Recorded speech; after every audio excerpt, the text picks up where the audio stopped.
Hey guys, today we're gonna talk about guerrilla warfare. I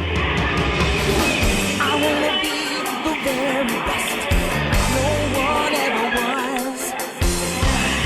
Catch them is my real test. To train them is my cause.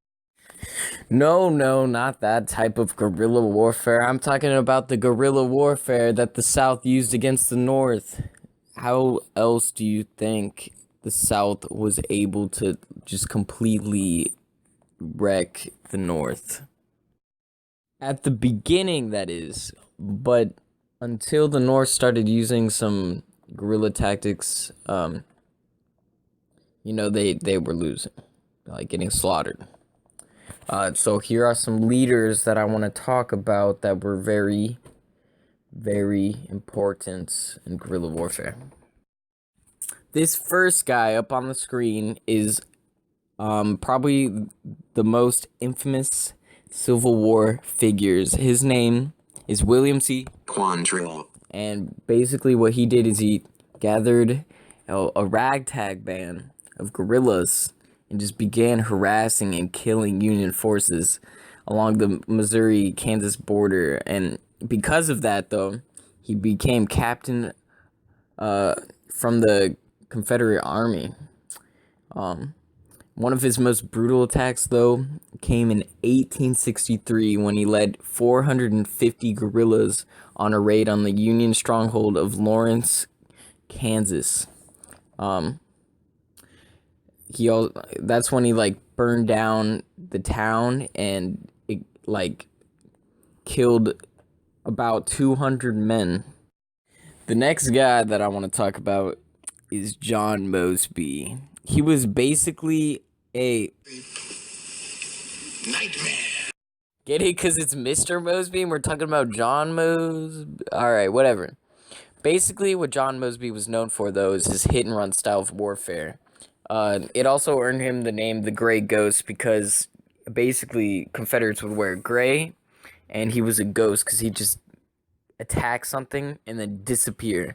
A good example of this is when Stuart and Robert E. Lee gave Mosby command of a small kind of posse, and they would just carry out these blistering attacks on Union outfits and destroying rail lines and bridges, and then they would just scatter into the woods and blend in with the civilian population, so they would never know what hit them.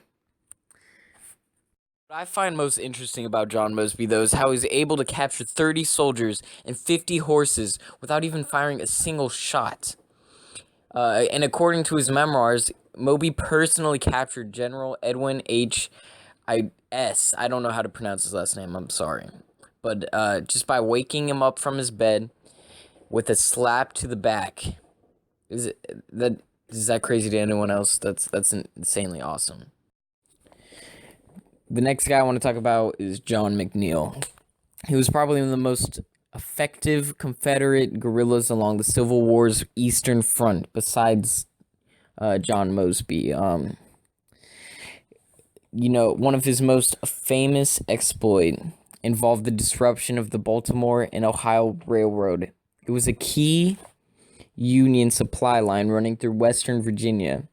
The Rangers successfully burned B&O machine shops in Piedmont, West Virginia, and even destroyed a bridge, forcing the Union to divert almost 25,000 troops to protect the railroad from McNeil's handful of men. This next guy I want to talk about is named Charles Jensen, otherwise known as the Jayhawker. Basically, what this guy did is he gathered a bunch of anti-slavery guerrillas in Kansas, and he would just raise and loot homesteads that appeared to support Confederate guerrillas.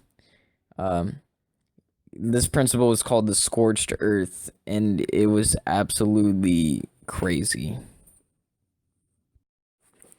Alright, the final guy I want to talk about is William T. Anderson, probably the most harshest guys. He would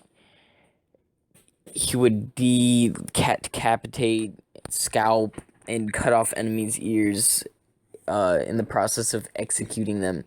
And he was most famous for his attack against Centrella, Missouri, where he butchered 22 unarmed Union soldiers and then continued to slaughter another 120 men.